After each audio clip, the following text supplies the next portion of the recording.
Hello everyone.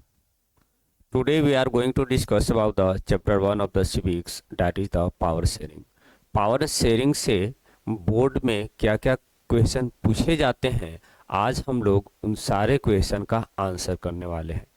ये जो session है वो आपके लिए इम्पोर्टेंट हो सकता है, क्योंकि अगर आपको समझ में नहीं आ रहा है, अगर आप इस चैप्टर को पढ़ लिए हैं, नोट्स भी आपके पास अवेलेबल है, बट फिर भी आपको समझ में नहीं आ रहा है कि इस चैप्टर से क्या क्वेश्चन है जो बोर्ड के द्वारा पूछा जा सकता है, तो आप इस सेशन को देख लीजिए। आपको क्लियरली समझ में आ जाएगा कि इस चैप्टर से क्या क्वेश्चन है जो बोर्ड के द्वारा पूछे जाते हैं।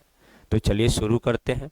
जो first question chapter 1 of the civics power sharing से बनता है, वो फर्स्ट क्वेश्चन ये है कि what do you understand by the term power sharing. आप पावर शेयरिंग से क्या समझते हो? हालांकि ये बोर्ड में नहीं बनता है, कॉन्सेप्ट के लिए है। तो कॉन्सेप्ट के लिए जो फर्स्ट क्वेश्चन बनता है, फर्स्ट क्वेश्चन ये है कि what do you understand by the term power sharing. आप पावर शेयरिंग से क्या समझते हो? तो पावर शेयरिंग का मतलब क्या है? Power sharing means distribution of power among different organ of government such as legislature, executive and judiciary. Power sharing का मतलब क्या है? पावर शेयरिंग का मतलब ये है कि पावर को डिस्ट्रीब्यूट कर देना। जो अलग अलग गवर्नमेंट के जो ऑर्गन हैं, उस ऑर्गन के बीच पावर को क्या कर देना है? शेयर कर देना है। क्लास 9th में भी ये चीज़ें डिस्कस की गई है कि जो अलग अलग ऑर्गन है गवर्नमेंट के, लाइक लेजिस्लेचर हो गया, एग्जीक्यूटिव हो गया, जुडिशरी हो गया, अगर उसके बीच अगर आप पावर को शेयर कर रहे हो, इसका मतलब पावर शेयरिंग है। This is the meaning of power sharing. And then it is said कि power sharing helps in achieving the stability of political order. अगर आपको देश में राजनीतिक रूप से चीज़ें स्टेबल चाहिए, तब आपको क्या करना चाहिए? आपको उस कंट्री में पावर को शेयर कर देना चाहिए। तो पावर शेयरिंग हेल्प करता है to achieve the stability of political order. राजनीतिक रूप से स्थिरता को कायम करने में हेल्प करता है। तो ये फर्स्ट क्वेश्चन है। हालांकि ये बोर्ड में जनरली नहीं पूछे जाते हैं, ये कॉन्सेप्ट के लिए है। क्योंकि पूरा चैप्टर ही है, चैप्टर का नाम ही पावर शेयरिंग है, तो एटलीस्ट आपको पावर शेयरिंग का मतलब तो पता ही होना चाहिए। सेकंड क्वेश्चन, ये जो है जनरली आपको बोर्ड में पूछे जाते हैं। सेकंड क्वेश्चन ये है कि how is the ethnic composition of Belgium, how is the ethnic composition of Belgium very complex. आपको एक्सप्लेन करना है कि बेल्जियम का जो इथनिक कंपोजिशन है वो कॉम्प्लेक्स कैसे है। या तो दूसरे वे में यहाँ पर एक क्वेश्चन और बन सकता है कि what is the ethnic composition of Belgium. हालांकि जनरली क्वेश्चन यही पूछे जाते हैं कि how is the ethnic composition of Belgium very complex, कि बेल्जियम का जो इथनिक कंपोजिशन है वो कॉम्प्लेक्स कैसे है। और सच में अगर इन रियलिटी अगर आप देखिएगा तो आपको पता चलेगा भी कि बेल्जियम का इथनिक कंपोजिशन कॉम्प्लेक्स है। कैसे कॉम्प्लेक्स है, चलिए देखते हैं। तो बोला गया कि of the countries total population, देश का जो टोटल पॉपुलेशन है, इस टोटल पॉपुलेशन में जो 59% जो लोग हैं वो कौन से रीजन में रहते हैं? फ्लेमिश रीजन में रहते हैं। ये जो येलो कलर से जो दिखाया गया है ये फ्लेमिश रीजन है। ये हो गया आपका फ्लेमिश रीजन। बोला गया कि देश का जो टोटल पॉपुलेशन है, उस टोटल पॉपुलेशन का 59% जो लोग हैं वो फ्लेमिश रीजन में रहते हैं, और कौन से लैंग्वेज को बोलते हैं? डच लैंग्वेज को बोलते हैं। ओके, ये हो गया। देन सेकंड पॉइंट क्या है कि अनदर 40% लिव इन वॉलोनिया रीजन। ये जो रेड कलर से जो दिखाया गया है ये आपका है वॉलोनिया रीजन। तो जो अनदर 40% पॉपुलेशन है वो वॉलोनिया रीजन में रहते हैं, 40% हो गए। And they speak French language, और एक कौन से लैंग्वेज को बोलते हैं? फ्रेंच लैंग्वेज को बोलते हैं। ठीक है, तो एक तो हो गया 59% पॉपुलेशन जो फ्लेमिश रीजन में रह रहा है, डच लैंग्वेज को बोल रहा है। सेकंड जो कैटेगरी है 40% का, जो वॉलोनिया रीजन में रह रहे हैं और फ्रेंच लैंग्वेज को बोल रहे हैं। 40 + 59 99% हो गया। 1% अभी भी लोग बचे हुए हैं। तो जो रिमेनिंग 1% जो बेल्जियन है डेट स्पीक्स जर्मन लैंग्वेज, वो जर्मन लैंग्वेज को बोलते हैं। ये तो हो गया पूरे बेल्जियम का इथनिक कंपोजिशन। अब जो बेल्जियम का जो कैपिटल सिटी ब्रसेल्स है, ब्रसेल्स का जो इथनिक कंपोजिशन है वो पूरे देश की इतनी कंपोजिशन से बिल्कुल अलग है। तो देखिए बोला गया कि कैपिटल सिटी जो ब्रसेल्स है, ब्रसेल्स का इतनी कंपोजिशन ये है कि यहाँ पर जो 80% जो लोग हैं वो फ्रेंच लैंग्वेज को बोलते हैं, और 20% जो लोग हैं वो कौन से लैंग्वेज को बोलते हैं, डच लैंग्वेज को बोलते हैं। ओके, जो कैपिटल सिटी ब्रसेल्स है, ब्रसेल्स का इतनी कंपोजिशन पूरे देश की इतनी कंपोजिशन से बिल्कुल अलग है, अपोजिट टाइप दिखने को आपको मिल रहा है कि यहाँ पर 80% जो लोग हैं वो फ्रेंच लैंग्वेज को बोल रहे हैं, और जो 20% जो लोग हैं वो डच लैंग्वेज को बोल रहे हैं। तो अगर क्वेश्चन आता है कि हाउ इज द इतनी composition of Belgium very complex, तो आप ये सब पॉइंट लिख सकते हैं, आपको मतलब करेक्ट मान लिया जाएगा और फुल नंबर आपको मिल जाएगा। चलिए नेक्स्ट क्वेश्चन की ओर बढ़ते हैं। नेक्स्ट क्वेश्चन ये है कि डिस्क्राइब द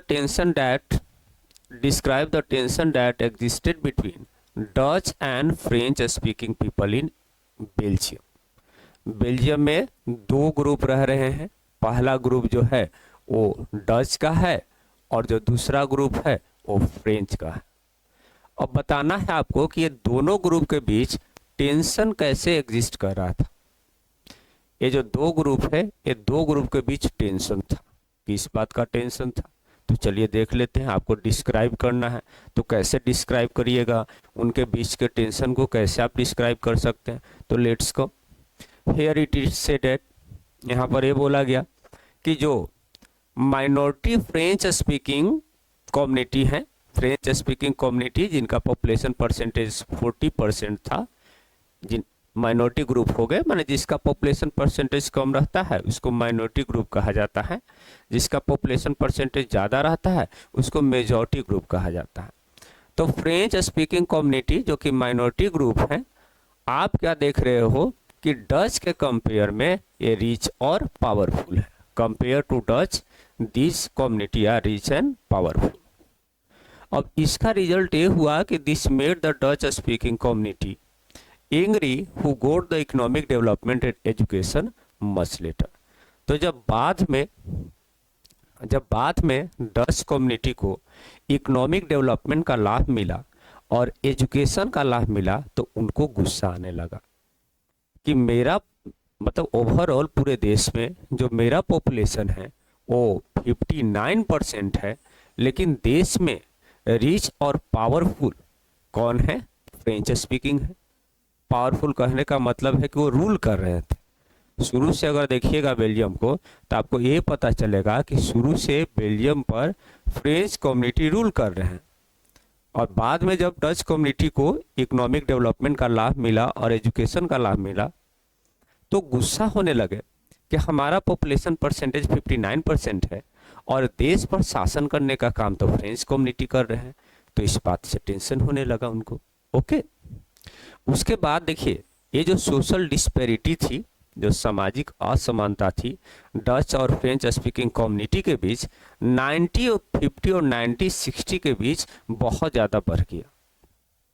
ये जो सोशल डिस्पैरिटी थी, जो टेंशन था, वो 90, 50 और 90-60 के डेकेड्स में ये टेंशन बहुत ज़्यादा बढ़ना शुरू हो गया। ठीक है, उसके बाद ये जो टेंशन है, tension was more acute in Brussels. जो कैपिटल सिटी ब्रसेल्स है, ब्रसेल्स में टेंशन और ज़्यादा है। ब्रसेल्स में टेंशन और ज़्यादा कैसे है, क्योंकि आप क्या देख रहे हो कि जो डच है, डच पूरे देश में तो मेजॉरिटी में है, लेकिन कैपिटल सिटी ब्रसेल्स में क्या है, वो माइनॉरिटी में है। वहाँ पर उनकी जो पॉपुलेशन परसेंटेज है वो 20% है, लेकिन पूरे देश में उनका पॉपुलेशन परसेंटेज कितना है, 59%। कैपिटल सिटी ब्रसेल्स में मेजॉरिटी में कौन है, फ्रेंच है, जिनका पॉपुलेशन परसेंटेज कितना है, 80% है। तो कैपिटल सिटी ब्रसेल्स में जो टेंशन है वो टेंशन ज़्यादा है कंपेयर टू बेल्जियम। तो अगर क्वेश्चन आता है कि describe the tension that existed between Dutch and French speaking people in Belgium, now I think that कि you can describe the tension. चलिए तो नेक्स्ट क्वेश्चन की ओर मूव करते हैं। ठीक है, अब टेंशन को कैसे रिजोल्व किया गया उसके लिए थोड़ा बहुत ब्रेक लिया गया है, उसको आगे बताया जाएगा। अब आ जाइए श्रीलंका के बारे में। अब श्रीलंका का रिगार्डिंग जो फर्स्ट क्वेश्चन है वो फर्स्ट क्वेश्चन ये है कि describe the ethnic composition of Sri Lanka. Sri Lanka का इथनिक कंपोजिशन क्या है, श्रीलंका में कौन कौन से लोग रह रहे हैं। इथनिक का मीनिंग आपके बुक में दिया हुआ है, एक तरह का सोशल डिवीजन है on the basis of share culture, माने अलग अलग कल्चर या अलग अलग लैंग्वेज बोलने वाले जो लोग होते हैं उसके बेसिस पर जब समाज का डिवीजन होता है तो इसी को हम लोग उस पार्टिकुलर ग्रुप को इथनिक ग्रुप कहते हैं। ठीक है, तो श्रीलंका का इथनिक कंपोजिशन क्या है, तो श्रीलंका में आप ये देख रहे हो कि जो मेजर सोशल ग्रुप है श्रीलंका में वो सिहाला स्पीकर है। मेजर सोशल ग्रुप आपको क्या देखने को मिलेंगे, सिहाला स्पीकर, सिहाला स्पीकर, जिनका पॉपुलेशन परसेंटेज कितना है 74%। मेजर सोशल ग्रुप में सिहाला स्पीकर हैं। दूसरा मेजर सोशल ग्रुप जो है वो तमिल स्पीकर हैं, जिनका पॉपुलेशन परसेंटेज 18% है, 18% है। तो मेजर सोशल ग्रुप यहाँ दो हैं, सिहाला स्पीकर और तमिल स्पीकर।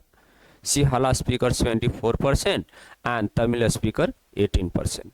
उसके बाद एमोंग तमिल, अगर तमिलों में अगर आप देखते हैं तो यहाँ भी दो सब ग्रुप आपको देखने को मिलता है।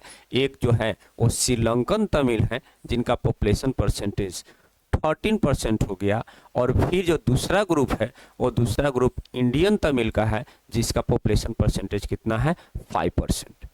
टोटल जो तमिल स्पीकर है 18%, उसको दो पार्ट में डिवाइड कर दीजिए। श्रीलंकन तमिल आपका 13% हो गए और इंडियन तमिल आपका हो गए 5%। ठीक है, इंडियन तमिल वो है जो रिसेंटली ब्रिटिशर्स के टाइम पीरियड में वहां पर प्लांटेशन पर काम करने गए थे, और श्रीलंकन तमिल भी तो तमिल स्पीकर ही है, तो ये भी गए हैं, लेकिन ये बहुत लंबे समय पहले गए हैं, बहुत पहले गए हैं, इसीलिए उनको मान लिया गया कि वो श्रीलंकन तमिल है। और जो इंडियन तमिल उनको माना गया जो रिसेंट में गए हैं ब्रिटिशर्स के टाइम पीरियड में। ओके, उसके बाद बोला गया कि जो मोस्ट ऑफ सिहाला स्पीकर है, जो सिहाला बोलने वाले लोग हैं वो बुद्धिस्ट हैं, बौद्ध रिलीजन को फॉलो करते हैं। लेकिन जब तमिलों को अगर आप देखते हैं तो तमिल या तो हिंदू है या तो मुस्लिम है। सिहाला स्पीकर जो है वो बुद्धिस्ट है अगर रिलीजन वाइज देखिएगा तो, और अगर तमिलों को अगर देखिएगा तो तमिल या तो हिंदू हैं या तो फिर वो क्या है मुस्लिम है।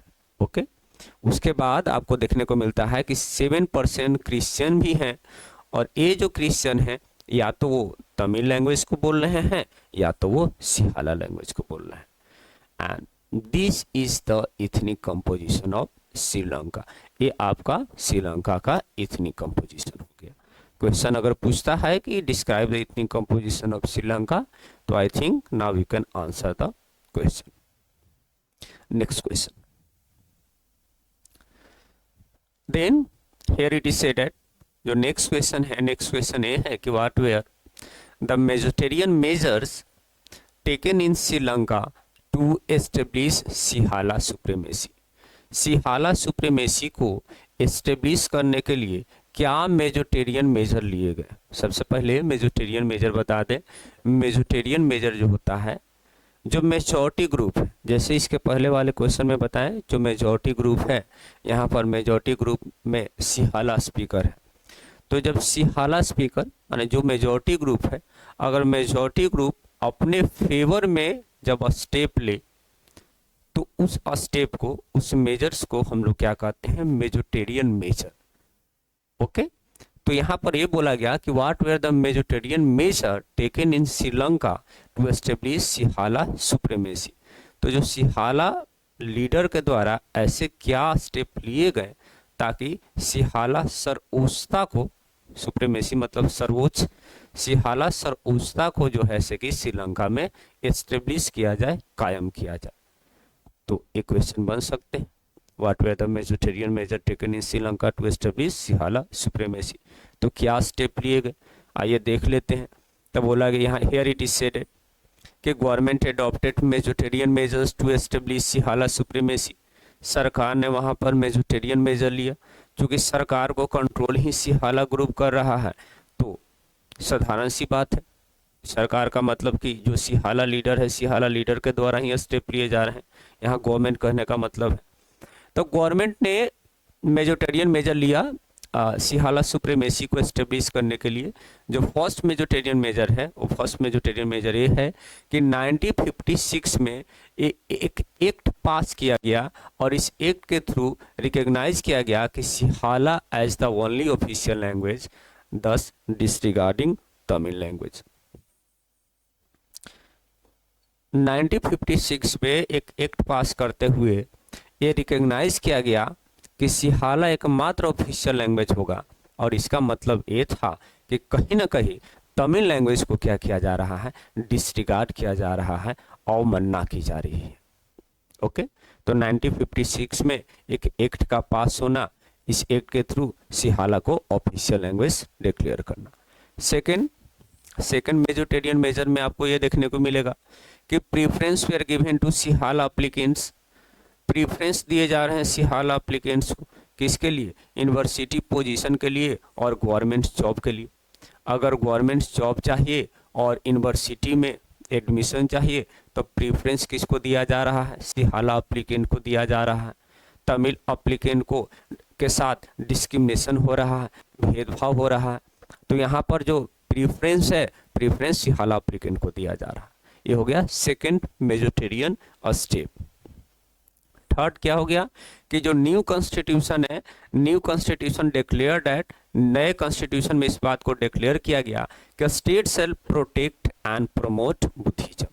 जो राज्य है, जो सरकार है, सरकार का ये कर्तव्य है कि बुद्धिज्म को क्या करना है, प्रोटेक्ट करना है, और प्रोटेक्ट करने के साथ साथ उसको प्रोमोट भी करना है, बचाना भी है और उसको प्रमोट मतलब कि फैलाना भी है इस धर्म को।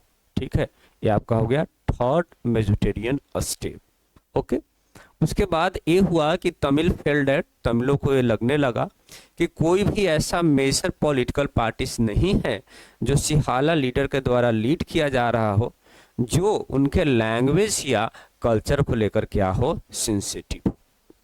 अब ये सब सारे जब मेजोटेरियन स्टेप लिए गए तो उनके मन में ये ख्याल आने लगा कि कोई भी ऐसा मेजर पॉलिटिकल पार्टी नहीं है सिहाला लीडर के द्वारा जो हमारे लैंग्वेज और हमारे कल्चर के बारे में सोच सके। तो these are the majoritarian step taken in Sri Lanka to establish Sinhala supremacy. एक और क्वेश्चन बन सकता है कि what were the reason for the alienation of the Sri Lankan Tamil. Alienate होने का मतलब होता है दूर होना।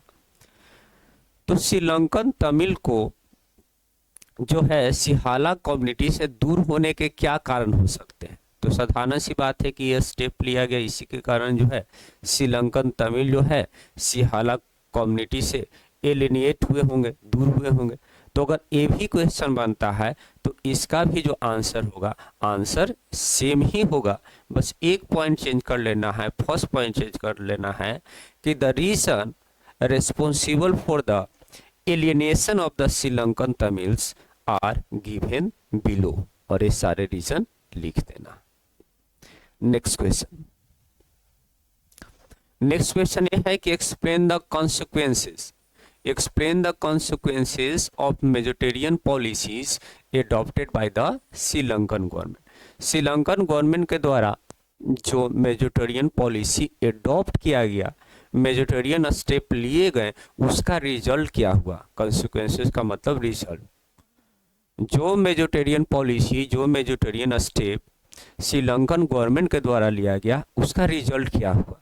तो चलिए रिजल्ट को देख लेते हैं। तो हेयर सेट एट कि तमिल्स फेल, तमिलों को ये महसूस होने लगा, Tamil felt that government was not sensitive about Tamil language and culture. तमिलों को लगने लगा कि जो गवर्नमेंट है, गवर्नमेंट तमिल लैंग्वेज और तमिल कल्चर को लेकर सेंसिटिव नहीं है। साधारण सी बात है, किसी को भी लगेगा, ठीक है, क्योंकि ऐसा ही स्टेप लिए जा रहे थे। They felt discriminated while getting job and education. Job और एजुकेशन जब लेने जा रहे हैं तो उनके साथ भेदभाव किया जा रहा है, तो वहाँ पर महसूस हो रहा है कि उनके साथ भेदभाव हो रहा है जॉब लेने में और एजुकेशन लेने में। दे फेल दैट कि government was practising religious discrimination. उन्होंने महसूस किया कि जो गवर्नमेंट है, गवर्नमेंट क्या कर रहा है, रिलीजियस डिस्क्रिमिनेशन कर रहा है, धर्म के आधार पर भेदभाव कर रहा है। ठीक है, उन्होंने इस बात को भी महसूस किया कि डेफिनेटली हो ही रहा था ये चीज़ है, और इसका रिजल्ट ये हुआ कि जो रिलेशन है तमिलों और सिहाला के बीच, डैट बिकम अस्ट्रेन, बहुत ही तनावपूर्ण हो गया। अब जो संबंध है, अब जो रिलेशन है बिटवीन तमिल और सिहाला, डैट बिकम अस्ट्रेन, वो तनावपूर्ण हो चुके हैं। ठीक है, तो ये पॉइंट बनेंगे, these are the consequences, these are the result of the what, majoritarian policies adopted by the Sri Lankan government. Okay, उसके बाद उन्होंने क्या किया, कई सारे पॉलिटिकल पार्टी बनाना शुरू किए, कई सारे ऑर्गेनाइजेशन बनाना शुरू किए, और फिर जो है सकी अपना कुछ डिमांड जो है श्रीलंकन गवर्नमेंट के सामने रख रहे हैं। तो एक क्वेश्चन और बन जाता है कि what were are the demands made by the Sri Lankan Tamil, Sri Lankan Tamil के द्वारा क्या डिमांड रखा गया।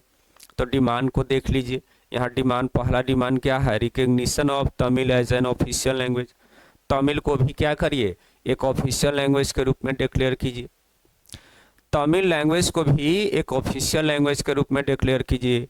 सेकंड क्या है, प्रोविजन ऑफ रीजनल ऑटोनॉमी, जिस रीजन में वो रह रहे हैं, आप देखिएगा कि वो श्रीलंका के नॉर्थ पार्ट में रह रहे हैं और श्रीलंका के ईस्ट पार्ट में रह रहे हैं, तो डिमांड कर रहे हैं कि इस रीजन में क्या कीजिए, हमको रीजनल ऑटोनॉमी दीजिए, कि यहाँ पर कैसे शासन करना है, उस शासन करने की जो पावर है मुझे दे दीजिए। रीजनल ऑटोनॉमी का मतलब यही होता है, एक स्टेट गवर्नमेंट बना दीजिए और पावर मुझे सौंप दीजिए।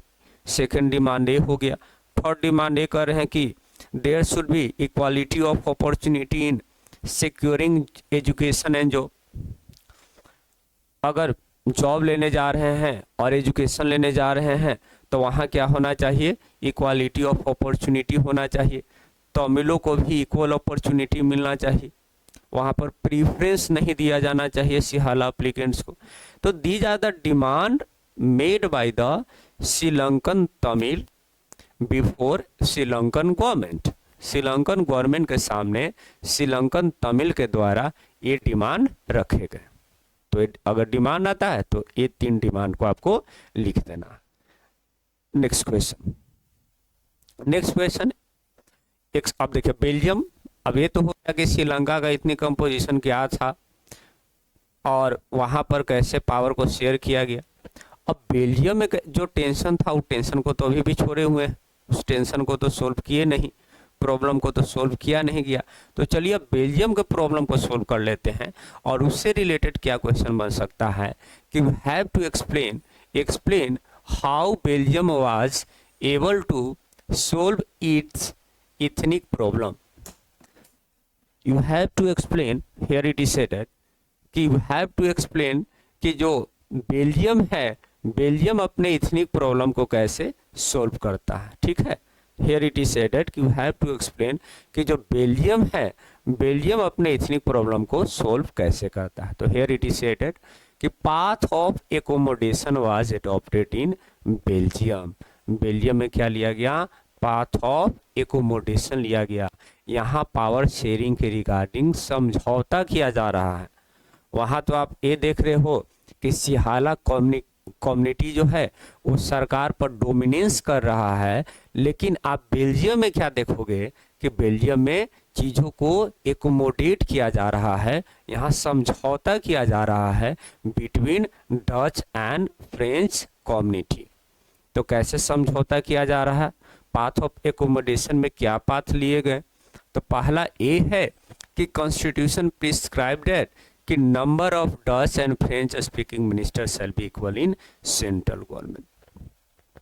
कि देख, मान लीजिए सपोज डेट कि आपका बेल्जियम का मैप हो गया, सपोज करना है, ऐसा मैप है नहीं, तो कॉन्स्टिट्यूशन में इस बात को मेंशन कर दिया गया कि जो सेंट्रल गवर्नमेंट में जो मिनिस्टर होंगे, वो मिनिस्टर जो होंगे वो डच कम्युनिटी से और फ्रेंच कम्युनिटी से क्या होंगे, इक्वल होंगे। 50% जो मिनिस्टर होंगे वो डच कम्युनिटी से होंगे और 50% जो मिनिस्टर होंगे वो फ्रेंच कम्युनिटी से होंगे। इस बात को कॉन्स्टिट्यूशन में मेंशन कर दिया गया। पहला एकोमोडेशन, पहला समझौता ए है। सेकंड क्या है कि many power of the central government have given to the state government of to region of country. जो देश था, देश में दो स्टेट गवर्नमेंट बनाया गया, एक फ्लेमिश रीजन में स्टेट गवर्नमेंट बना और दूसरा वलोनिया रीजन में जो है सकी स्टेट गवर्नमेंट बने। और सेंट्रल गवर्नमेंट का बहुत सारा जो पावर है वो स्टेट गवर्नमेंट को दे दिया गया। फ्लेमिश रीजन में जो स्टेट गवर्नमेंट बना उसको बहुत सारा पावर दे दिया गया, वलोनिया रीजन में जो स्टेट गवर्नमेंट बना उसको बहुत सारा पावर दे दिया गया। ओके, तो सेकेंड एकोमोडेशन ए था। थर्ड क्या है, ब्रसेल्स है सेपरेट गवर्नमेंट। ब्रसेल्स यहाँ दिखाया गया था, ब्रसेल्स है सेपरेट गवर्नमेंट। ब्रसेल्स में एक अलग सरकार बनाई गई जहां पर बोला गया कि बोथ कम्युनिटीज है इक्वल रिप्रेजेंटेशन। और यहाँ भी दोनों कम्युनिटी का जो रिप्रेजेंटेशन है वो क्या है, इक्वल ही है। जैसे पूरे देश में इक्वल था वैसे ही ब्रसेल्स में जो सेपरेट गवर्नमेंट बना है, तो यहाँ भी आप ये देखते हो कि बिटवीन डच एंड फ्रेंच का जो रिप्रेजेंटेशन है सरकार में, वहाँ भी यहाँ भी क्या है 50-50 का ही है। ये हो गया हमारा थर्ड एकोमोडेशन। ठीक है, उसके बाद फोर्थ पॉइंट क्या बन सकते हैं कि there is a third type of government. एक थर्ड टाइप ऑफ गवर्नमेंट बनाया गया जिसको कि कम्युनिटी गवर्नमेंट बोला गया। And this community government is elected by Dutch, French, German, no matter where they live. एक और थर्ड टाइप ऑफ गवर्नमेंट है कम्युनिटी गवर्नमेंट, और इस कम्युनिटी गवर्नमेंट को डच, फ्रेंच, जर्मन इलेक्ट कर सकते हैं। ये मैटर नहीं करता कि वो देश में कहाँ रह रहे हैं। ओके, इससे रिलेटेड एक अलग से भी क्वेश्चन बनता है, उस क्वेश्चन को ही देख लीजिए आप कि what is community government in Belgium. Belgium में कम्युनिटी गवर्नमेंट क्या है, तो community government is an elected body of people belonging to one language, one culture, no matter where they live. Okay, और इस गवर्नमेंट को, this government has power regarding cultural, educational and language related issues. इस सरकार को जो power दिया गया था कल्चर रिलेटेड था, एजुकेशन रिलेटेड था और लैंग्वेज रिलेटेड था। तो एक और क्वेश्चन बन जाता है कि कम्युनिटी गवर्नमेंट क्या है बेल्जियम में, तो उस अगर क्वेश्चन आता है तो इस तरह से उसका आंसर कर दीजिएगा। नेक्स्ट क्वेश्चन,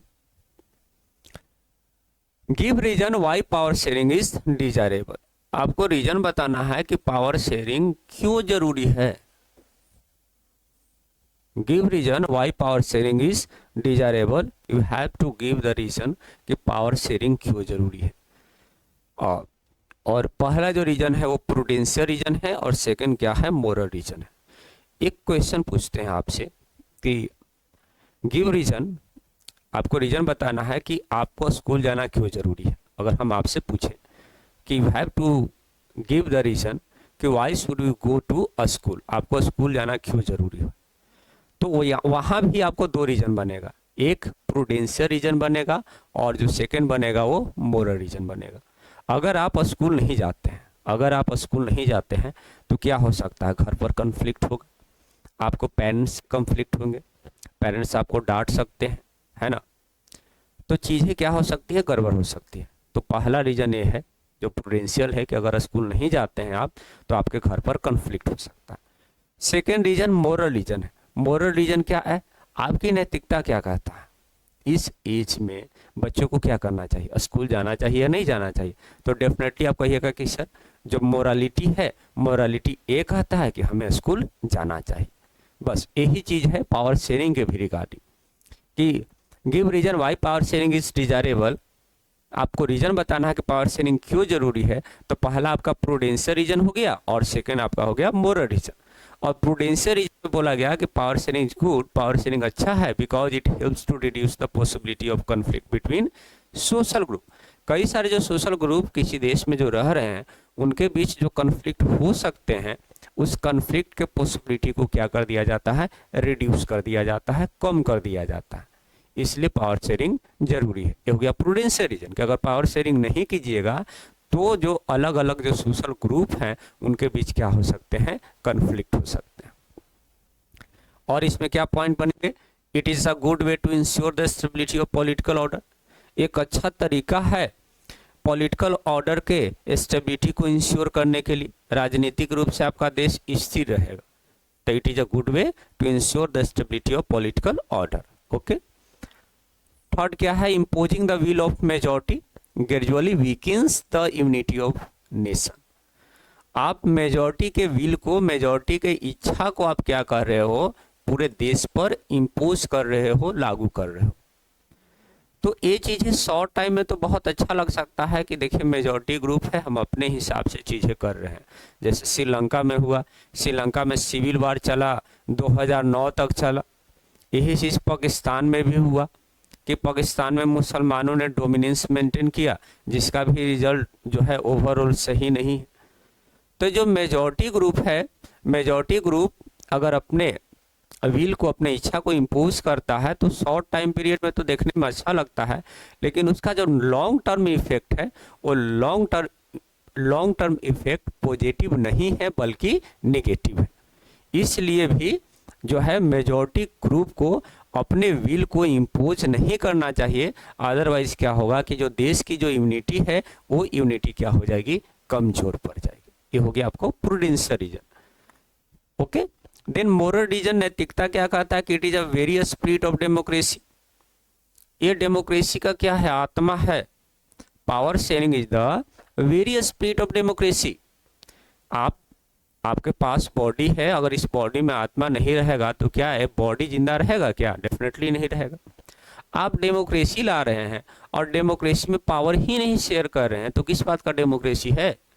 तो ये डेमोक्रेसी का आत्मा है, स्पिरिट है ना।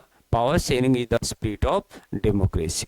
Okay, then people have right to be consulted on how they are to be govern. लोगों को इतनी अधिकार मिलना ही चाहिए कि उनसे कंसल्ट किया जाए कि उन पर शासन कैसे करना है। And a legitimate government is one where citizens through participation became a part of system. और बोला गया कि एक लेजिटिमेट गवर्नमेंट, एक वैलिड गवर्नमेंट वही है जहां पर जो सिटीजन्स है पार्टिसिपेट कर कर सिस्टम का पार्ट बन सके, तभी उस सरकार को लेजिटिमेट कहा जा सकता है, वैलिड सरकार कहा जा सकता है। लेजिटिमेट का मतलब होता है वैलिड सरकार, क्योंकि डेमोक्रेसी क्या बोला गया है, डेमोक्रेसी में जो रूलर होते हैं, रूलर को कॉमन पीपल ही इलेक्ट करते हैं। मतलब ये एक वैलिड गवर्नमेंट है, लेजिटिमेट गवर्नमेंट है, जहां पर जो लोग हैं वो पार्टिसिपेट कर कर जो है सिस्टम का पार्ट बन पा रहे हैं। तो एक लेजिटिमेट गवर्नमेंट उसी को कहते हैं जहां पर सिटीजन्स का क्या होना चाहिए, पार्टिसिपेशन होना चाहिए। ओके, तो this is the reason for the power sharing. ये रीजन है पावर शेयरिंग का। ये भी कॉमन क्वेश्चन है जो जनरली बोर्ड में पूछे जाते हैं। Now what are the different types of power sharing. Power sharing के अलग अलग टाइप क्या है, explain here. The next question is explain different forms that have common arrangement of power sharing. Power sharing के अलग अलग टाइप क्या है, what are the different types of power sharing arrangement. Power sharing arrangement के अलग अलग type क्या है, ये भी क्वेश्चन बन सकते हैं। और जो फर्स्ट है, फर्स्ट टाइप क्या है कि power is shared among different organs of government such as legislature, executive and judiciary. Power को शेयर किया जा सकता है डिफरेंट ऑर्गन ऑफ गवर्नमेंट के बीच, लाइक लेजिस्लेचर हो गया, एग्जीक्यूटिव हो गया और जुडिशरी हो गया। पहला टाइप ये हो गया। सेकेंड टाइप है कि power can be shared among government at different level, एक a general government for entire country, and then local, यहाँ छूट गया है, local otherwise a state government, local या state government for province या state हो गया। बोला गया कि power can be share among government at different level, अलग अलग लेवल पर भी पावर को शेयर किया जा सकता है। लेवल 1 हो गया आपको एक जनरल गवर्नमेंट जो पूरे देश के लिए होगा, और लेवल 2 में आपको और लोकल गवर्नमेंट या स्टेट गवर्नमेंट देखने को मिलेगा जो स्टेट लेवल पर होगा या प्रोविंस लेवल पर होगा।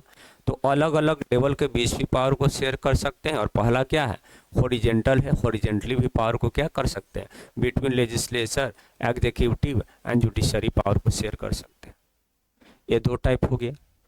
थर्ड टाइप क्या है कि पावर में भी ऑल्सो शेयर, पावर को और भी तरीकों से शेयर किया जा सकता है, लाइक डिफरेंट सोशल ग्रुप के बीच पावर को शेयर कर सकते हो, या वो जो सोशल ग्रुप होगा या तो रिलीजियस ग्रुप हो सकते हैं या वो लिंग्विस्टिक ग्रुप हो सकते हैं, उसके बीच भी आप पावर को शेयर कीजिए। पावर शेयरिंग इसलिए भी जरूरी क्योंकि सोशल ग्रुप है ना और रिलीजियस ग्रुप है, बड़ा ग्रुप है, तो पावर नहीं मिलेगा तो कन्फ्लिक्ट कर सकता है, इसलिए पावर को शेयर करके रखिए।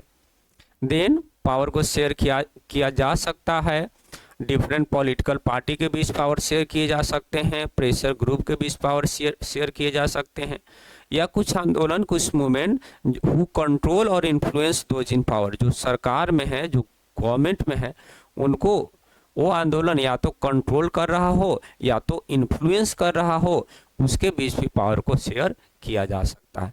तो these are the common types of power sharing that you can generally observe in the any democratic governance system।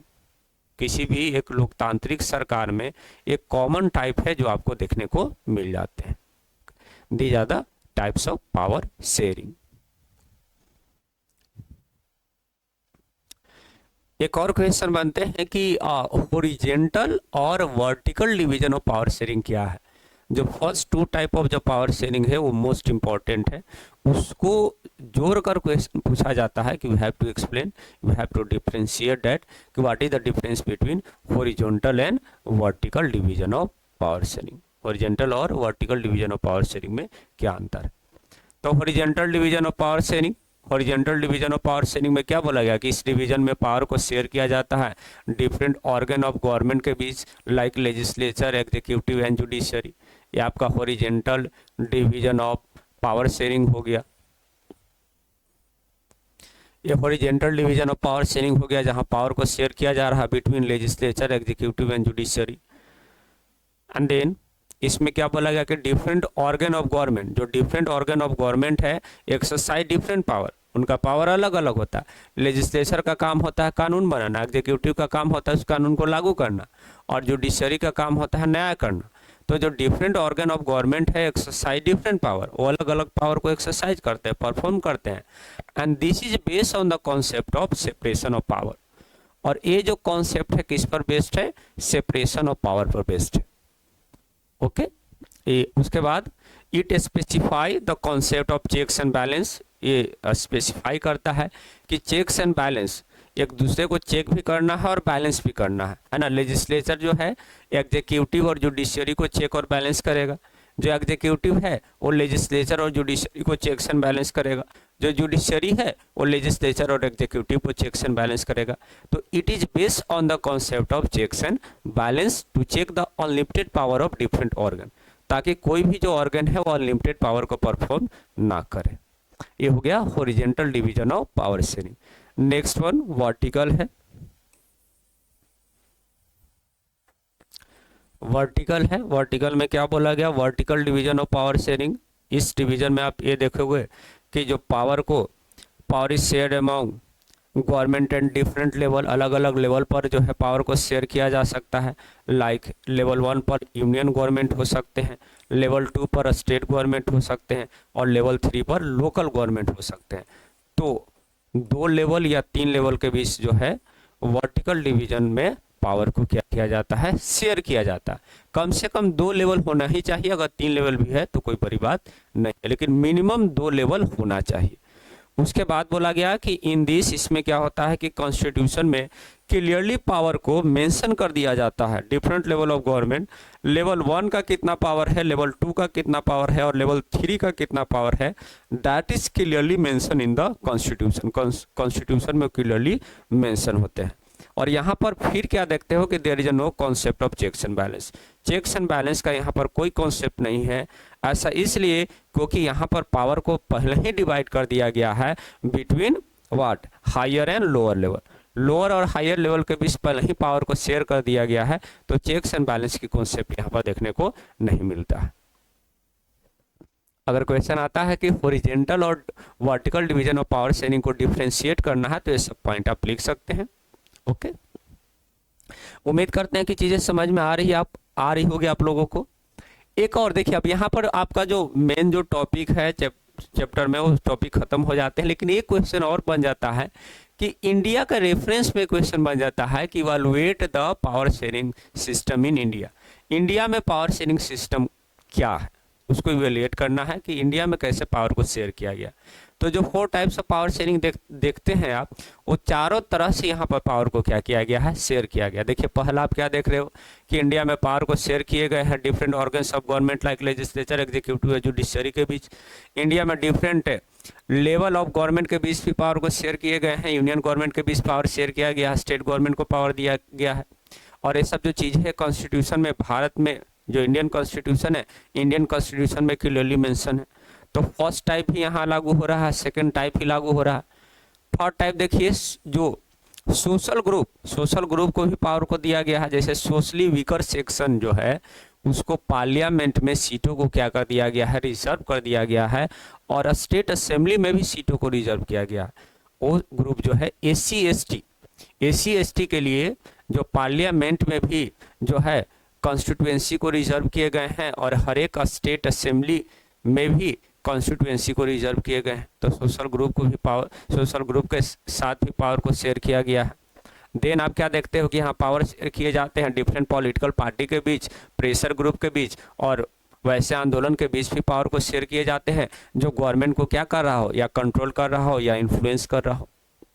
ये हो गया आपका क्वेश्चन आंसर 13 नंबर। उसके बाद 2 क्वेश्चन और बनते हैं, जो पहले जो क्वेश्चन करवाए हैं उस क्वेश्चन के ही आंसर से पॉइंट को जो है से कॉपी पेस्ट कर लेना है इसमें। जैसे 40 नंबर क्वेश्चन क्या है, compare the ways in which Belgium and Sri Lanka have deal with the cultural diversity. आपको कंपेयर करना है। ये जो क्वेश्चन बनेंगे कि आपको कंपेयर करना है कि बेल्जियम में कैसे पावर को शेयर किया गया और श्रीलंका में कैसे पावर को शेयर किया गया। तो पहले ही बता रखे हैं कि बेल्जियम में कैसे पावर शेयर हुआ और श्रीलंका में कैसे पावर शेयर हुआ। तो अलग अलग कर दोनों को लिख लेना है। पहले जो बेल्जियम का लिख लेना है, फिर श्रीलंका का लिख लेना है। ये भी क्वेश्चन का आंसर हो गया। 15 नंबर जो कि लास्ट वन है, इसके बाद कोई क्वेश्चन नहीं। एक एक कर बहुत सारा क्वेश्चन बोल दिए कि नेक्स्ट नेक्स्ट नेक्स्ट। चलिए कोई बात नहीं, अब जो भी क्वेश्चन बनते हैं वही बता रहे हैं आपको। Compare the situation of Belgium and Sri Lanka considering their location, size and cultural aspect. फिर से बेल्जियम और श्रीलंका को कंपेयर करना है, और किन किन चीज़ों को कंसीडर करते हुए, उसके लोकेशन को देखते हुए कि लोकेशन कहाँ पर है, उसका साइज़ क्या है, और उसके कल्चरल एस्पेक्ट वहाँ पर कौन कौन लोग रह रहे हैं। तो ये भी, इस क्वेश्चन का भी आंसर आपको बन जाएगा। जो पहले जो कई सारे जो क्वेश्चन करवाए हैं उसी से पॉइंट यूज कर इस क्वेश्चन का भी आंसर कर लेना है। तो इतना ही क्वेश्चन जो है सिविक्स चैप्टर 1 पावर शेयरिंग से बनते हैं। इससे ज़्यादा एक भी क्वेश्चन नहीं बनेगा, यकीन मानिए, क्योंकि पैराग्राफ वाइज सारे क्वेश्चन हम मतलब बनाए हैं कि एक फर्स्ट पैराग्राफ से क्या क्वेश्चन बनेगा, सेकंड पैराग्राफ से क्या क्वेश्चन बनेगा। तो इसके अलावा क्या क्वेश्चन बन सकता है, आप ही से अगर हम पूछे कि इसके अलावा क्या क्वेश्चन बन सकते हैं, तो इतना क्वेश्चन आप कर लेते हैं, मतलब चैप्टर 1 आपका कवर है।